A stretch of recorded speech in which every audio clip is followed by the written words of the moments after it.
Imagine a single glance, just seeing vegetables being chopped, and how that fleeting moment could unexpectedly open up this whole world of art, secrets, and, well, really deep human connection.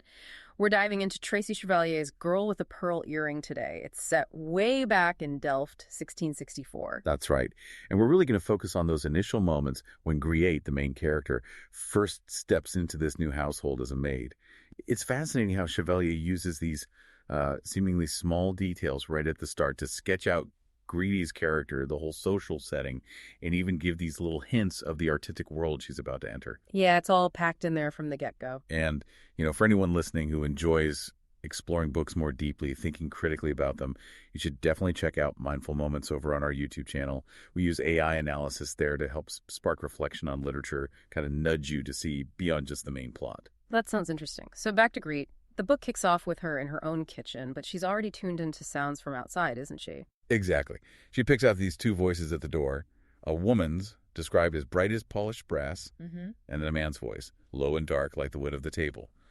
It's the contrast, but also what she immediately reads into them. Right. She instantly thinks rich carpets, books, and pearls and fur just from the sound. That says a lot about her right away, her awareness. It really does. Chevalier establishes her perceptive nature immediately through sound, through these sensory details. It's not just hearing.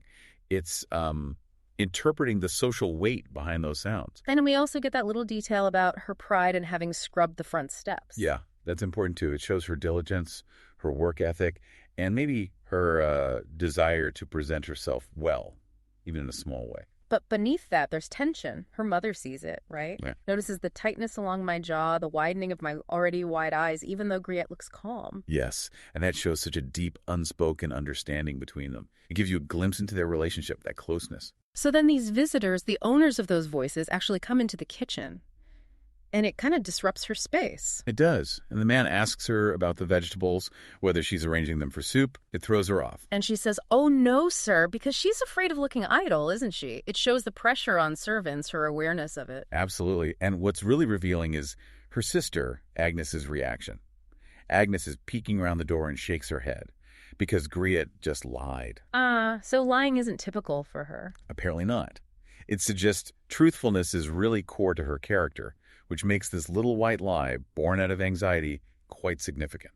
And then there's that brilliant little observation. The man drops some carrot and cabbage, and a piece of cabbage lands in the onions. Yes. And Griet feels this powerful urge to fix it, to separate them. It screams meticulousness, doesn't it? That need for order, even in something so minor. It really builds a picture of her personality, detail by detail. It really does. And then, after that slightly awkward moment, the conversation shifts, kind of unexpectedly, towards art. Right. The man asks if she knows this painting of Delft, the one Van Riven has, the view from the Rotterdam and Schiedam gates. And her memory of it is incredibly sharp. It is. She remembers the huge sky, the light on the buildings, even the sand mixed into the paint for texture on the bricks and roofs. For someone who hasn't formally been involved in art, her recall is amazing. It shows this inherent visual acuity, maybe an appreciation for detail that's already there. She even remembers the long shadows in the water, the tiny people on the shore. And the crucial bit is her memory of feeling like she'd stood right there on that spot depicted in the painting. It creates this subtle link, this connection to the art world before she's even physically entered it. It's a nice bit of foreshadowing. Definitely. So the next morning, she's leaving home. It's a big moment. And her father, who's blind, or nearly blind. Yes, feeling his way along the wall. He gives her this wrapped handkerchief, a simple gesture, but it feels heavy with meaning. It really is. And inside is his favorite tile. Yeah. It's just an ordinary object. But for him, and for Griet now, it's loaded with personal significance. It shows a boy and an older girl walking clearly meant to be her brother Franz and Griet herself, a tangible reminder of family as she leaves. Exactly. It underlines the emotional weight of this transition for her. And the details on the tile are so specific. The boy looking back, mischievous, messy hair, and the girl's cap. Yes, worn in Griet's particular way, white, wide brim, covering all her hair, stiffened with potato peelings. It captures her individuality, but also the practical reality of her life. It's such a personal, intimate gift. It is. And she carries it, along with her few other things, tied up in her apron. It's a lovely contrast Chevalier draws with her brother Franz. Oh, right, the monster game. Yeah, Franz creating these imaginary monsters by the canal with pebbles and sticks. It highlights his imaginative side. Whereas Griet is described as more inclined to see things as they were, more Mhm. practical, more grounded. And that contrast subtly hints at maybe different ways they'll navigate the world, different perspectives that might become important later on. So she sets off. The walk to her new job in the Catholic part of town isn't actually very long, is it? No, she says it's only the time it takes for water to boil, which is quite striking. But she's never walked past this specific house before. Right. It emphasizes how sort of circumscribed her world has been up to this point, the boundaries of her familiar neighborhood. And she notes her unfamiliarity with Catholics, too. They weren't that common in Delft, apparently, and kept their faith fairly private.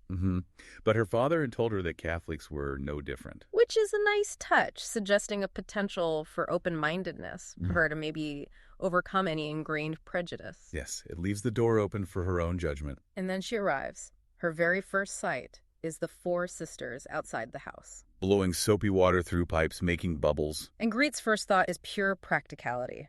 Instantly. You'd best pop them before they reach the ground, else those tiles will have to be scrubbed again. Straight into maid mode. It shows her immediate understanding of the work involved, the consequences of mess. Definitely. And then the sisters all turn and look at her, this unified gaze. Assessing her, she notes how they reflect different aspects of their parents. And the eldest sister asks the question, "Are you the new maid?"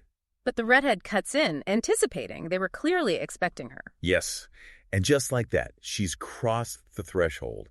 It marks the real start of this completely new chapter for her. So these first steps, they're quiet steps into this unknown world, but they're packed with significance, aren't they? Absolutely. Every small observation, every little gesture that Chevalier includes, it all builds towards something. Themes of observation, duty, class, art, they're all subtly woven in right from the beginning. These initial encounters, Griet's own sharp way of seeing things, they really lay the foundation for everything that follows the complex relationships, her artistic journey.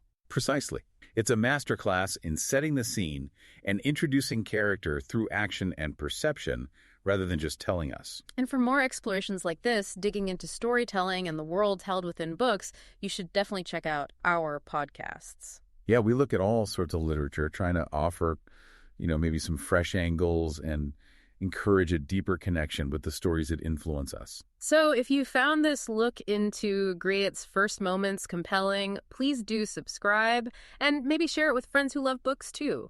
There's a link to get yourself a copy of Girl with a Pearl Earring in the show notes if you feel inspired to read or reread it. Thanks for joining us. Yes, thank you. And always remember to think critically about the stories that shape how we see the world.